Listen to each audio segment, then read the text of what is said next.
Hello there. Welcome to Knights of Mandalore. I am Jared, And I'm Lad. and we're talking about Bad Batch, Episode 10, Common Ground. Wow, well, this episode certainly had some pursuits in it, if you will. Yeah. I never thought in Star Wars, I've seen high-speed speeder chases. I never thought I would see low-speed ATTE chases. Yeah. Oh boy, it was pretty slow, but it was interesting nonetheless. I swear, I thought that Hunter was going to start talking about family at one point, going full Dominic Toretto. Oh boy. Jeez. Dude. Okay, I mean, after last week's like crazy episode, I think this episode had some really good stuff in it, but also, pedaled it back a little bit so it wasn't like so crazy high stakes like usual. Yeah, what I was thinking, I was watching it, is that I'm glad this episode didn't have like another surprise cameo, because there's like so many of them. I think the last three were all surprise cameos to a degree. So I'm like, okay, can we please just calm down for a second? Just have a normal episode. Yeah. No, I feel that. I feel that also. Yeah. But yeah, I liked how, so basically this episode has the Bad Batch having to rescue a senator. Now you think, okay, they should be fine with that. It's a senator that was for the separatists. That's the job. So really challenges their paradigm on how they're thinking, because remember, they were Republic fighting against the CIS. Yeah. I tell kind of it put them in sort of a moral quandary. Yeah, I think that's kind of interesting. Like, because I also wondered what happened to the CIS when the war ends, right? Because the Republic took out all their leaders, so the CIS is defeated. All their but now council leaders, all their military leaders. Yeah, military leaders. So like, they empires, now the Republic, and everything. Do they get just subjugated like everyone else? Are they being more like, what's going on with them? And I think it's kind of interesting to see this guy here is actually like, anti-empire, and he's like willing to stand up for his people there, which is a pretty noble thing to do. When we've usually seen the separatists, we see them as the evil people, but that's not necessarily true. Well, yeah, and they had a couple of Clone Wars episodes that talked about how, like, well, the separatists aren't actually that bad. The ones on the council run by Count Dooku, yeah, those guys are dicks. But as it relates to just the average CIS guy, because remember, Ahsoka struck up a nice friendship with someone in the CIS. Yeah, Lux Bonteri. Yeah, exactly. So it's not like it's all black and white. We're good, they're bad. That's it. I also enjoyed, I think Omega this is probably the most entertaining I've ever been by Omega, because she becomes a freaking hustler. Yeah, that was good. That was good. She's basically playing Command and Conquer for money. I like Omega's little side quest in this episode was pretty humorous. Just seeing her, like, she's kind of upset that she gets left behind, and then kind of trying to see like Sid has to like babysit her basically. And Sid is a funny character. She tries to like give her a little pep talk, and then it kind of just makes things worse. I remember like the two other bartenders, the guys, were like looking at her like, you messed that up. I also, so I like that. I love how Hunter's face when they show back up, there's like a crowd gathering around cheering, and they're like, what the hell did we just miss? Yeah. But also, so I reference this. So basically, we see ATTEs in this all-terrain tactical enforcer walkers in this episode. So, and what this tells me is that obviously this is very early in the Empire, because those weren't phased out until much later. But I was talking a lot about this. They're all like chromed out. There's no like red paint on the sides. No, it's full on Empire. Right. Which I wonder, I would love to get an explanation of why the Empire ditched all the unique color schemes and just went full silver. It could be it's more uniform, or they're just boring. Right. And it's, again, we referenced it. I think it's hilarious how we were in the middle of a walker chase. I mean, isn't that something kind of crazy, right? Like just seeing how slow. Yeah, that was hilarious. I'm like, are they gonna have like a speed boost or something like that? Yeah. And I love how like after the batch's walker is damaged, they like have all these different ATTEs like swarming them. They take out one, and then the ATTE behind that one just climbs up it Yeah, just like a kind of spider. It's like, oh man, this is so cool. right. And then they park theirs and just blow a hole in a wall. I mean, it was a good strategy. It's a good. That's a good plan. But Plan. I gotta be honest, the ATTEs are like my favorite clone vehicles, so it's kind of nice to see them returning, Mhm. even though the context may have been not that good right now. Right. Yeah, no, it's nice to see some of those vehicles. I kind of like seeing how, that transition from the Republic to the Empire. Like we see the phase 2 clone troopers and the ATTEs, right? And eventually we're gonna start seeing, eventually there's gonna be stormtroopers with like ATATs or something like that, or ATRTs. So it's kind of interesting it's nice to see that you know, gradual transition there. You know, I noticed. So I'm watching this episode. I'm seeing the Bad Batch shoot people. The only thing is their guns are on stun. And I specifically remember in the previous episode, they were on kill. So I'm like, they just decide, okay, we're good now. Now we just have to stun people. Right. That's the thing. I don't remember like they haven't, it was episode with crosshairs. They said they didn't like, they weren't going on stun. They decided to go on full, instant kill mode. So I was like, what? Yeah, I guess they decided to make it that they made to make it more, less violent to go on stun, right? But I mean, I guess it gets the point But across. they're trying to kill you. Yeah. Yeah. I mean, it's kind of interesting why they didn't go with stun for crosshair. That's an interesting point. I don't remember like the couple episodes before where we just saw them encounter a few clone troopers. Have they ever really fought the clone troopers before, the crosshairs episode? Or was that just Camino was the last time they actually fought against the troopers? No, it was in the episode with Cut. Oh, with Cut, right. Were they using live rounds or were they using stun in that? I forget. I don't remember. I think it was kill. Was it kill? I'm wondering. I'll check it out while we keep talking about it. But yeah, that's kind of interesting. But yeah, because I'm like, wait a second. All of a sudden, now it's okay now you're just gonna now it's all of a sudden it's not okay to kill people because you're in a war. I guarantee you, they're not stunning you, dude. Hey, listen. Okay, it's that ain't right.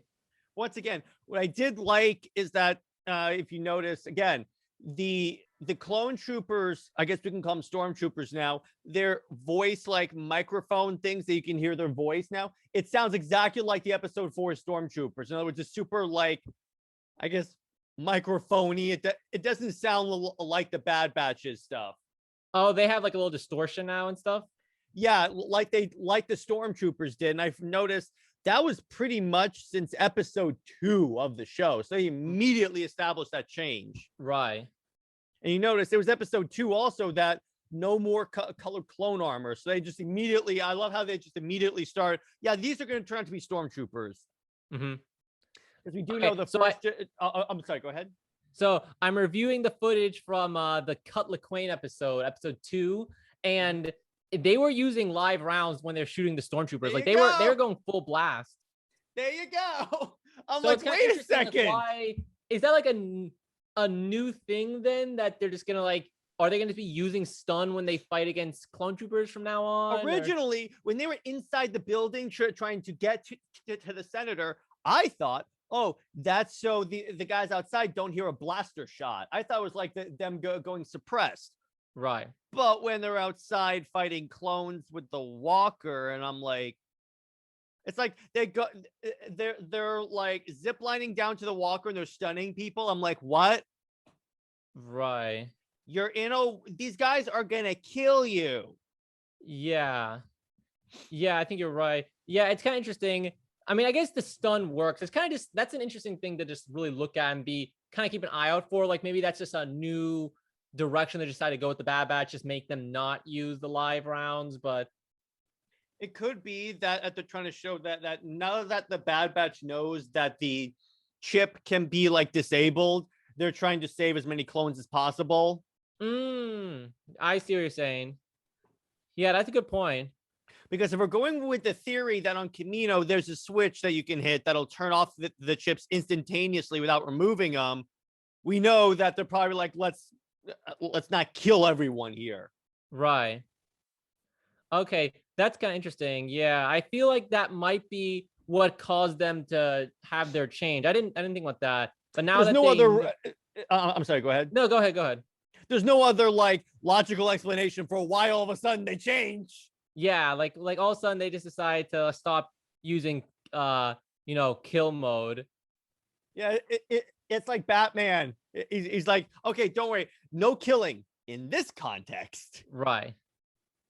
And by the way, no one get into a debate with me about Batman killing. Every single movie Batman has killed people. Yeah. I'm just going to drop that right there. So if you start bashing Ben Affleck's Batman for having machine guns to his car, have you seen Christian Bale, whose car was an actual tank? That didn't hurt anyone, did it? He drove over a cop car that had people in it. Okay, we're getting off topic. But anyway, Bad Batch. Bad. So I don't think the thing about having an episode that didn't like have like a big reveal is that we can't exactly theorize on where do we think this is going. Mm-hmm. Right. But I did. I mean, what we did see actually there was a development. They no longer owe Sid. Yeah, that was an interesting point that see how the repercussions of that, right? Yeah, it's the whole because Omega won their freedom pretty much. Yeah. Yeah, I like that little bit, the Sid and Omega bonding moment. Which I'm wondering, where do you think the Bad Batch goes now? Because they're not tied down to Sid. You think now they're going to start having them go find Rex? Yeah, that's an interesting question, right? Because now we have 6 episodes left in the season. What is their plan? You know, they paid off their debt with Sid. They're hiding out. They mentioned they're hiding from Fennec and Bane and other bounty hunters right now, trying to keep a low profile. So what is their mission? Like, is their mission to just hide out and survive? Are they going to try to, I think right now their plan is just to hide out and survive. But in terms of direction of the series, are they going to rescue Crosshairs? Are they going to help with a clone rebellion? Are they just going to work with Rex? Some interesting question. I think they're going to prioritize trying to help Crosshair for right now, and then they're going to go after Rex. Because if remember, all throughout the series, Tech has been developing that little headset that can at least detect it. So maybe what they're going to do is if he has the headset, he'll probably try and find a device that like an EMP, an electromagnetic pulse, that basically just takes it all out. They'll lure him into a trap, and then they'll just right. And they'll just drop it, and then we'll get Crosshairs back. And then what if it's like Crosshairs finds out before his ship is taken out that the Empire is planning to take out the Kaminoans to like eliminate loose ends. When they take out his ship, he goes, "Listen, guys, we got to get back to Camino. They're going to kill the Kaminoans." And then they call Rex and say, "Bring your guys. We're going in. Clone rebellion." Right. Hey, I mean, that's definitely a really possible option that we could be seeing, Because I feel like for the season finale, they're going to do something big. I can't imagine that they'll just end it like this. Right. Yeah. Which I think if they do the clone rebellion and the clones are taken out, like most of the clones are taken out in the clone rebellion, if like that's the last episode, it would be interesting to see them, the Bad Batch, react to this, because then Rex and Wrecker and Rex, Gregor, and Wolf will pretty much be the only surviving clone troopers. You can imagine. So season 2 can be like them coming to terms with that. Mm-hmm. That's a good point. Yeah. Where do you think we could be going? Yeah. I mean, yeah, there's definitely some options. You know, they haven't give us any hints yet on where we're heading, which I think is okay. And I think we'll find out soon enough what the plan is. For now, we can just appreciate the episode for what it is, kind of like a Because fun. it was a fantastic episode. I loved it. Yeah, fantastic episode. Really good. Just seeing the Bad Batch in action. Kind of seeing a little bit of like Omega being upset at Hunter for leaving her behind in the episode. You know. And then they play a board game at the end of it. Yeah, having you know, them reconcile. I saw someone else say that they're just they're actually the dad batch. You know, they're like they're all like you know, Hunter's like the dad, and you know, and Wrecker's like, you know, like the a big brother or and... something like that. Yeah, but that's good. And yeah. Wrecker and Tech is Tech Dad. Yeah, it's just like, you know, they're just like, they're all teaching her different skills. It's really funny. And that go is Cyborg Dad. Yeah. No, he's Domino Dad. Yeah. Oh, too good. That's good. And Hunter's Rambo Dad. Rambo Dad. Yeah, I like how Sid has a nickname for all of them instead of bothering to remember their name. Remember like Dark and Broody and the bandana guy, and the goggles. Mm-hmm. No, but yeah, once again, I would say a 10 out of 10. This series so far has not had one bad episode.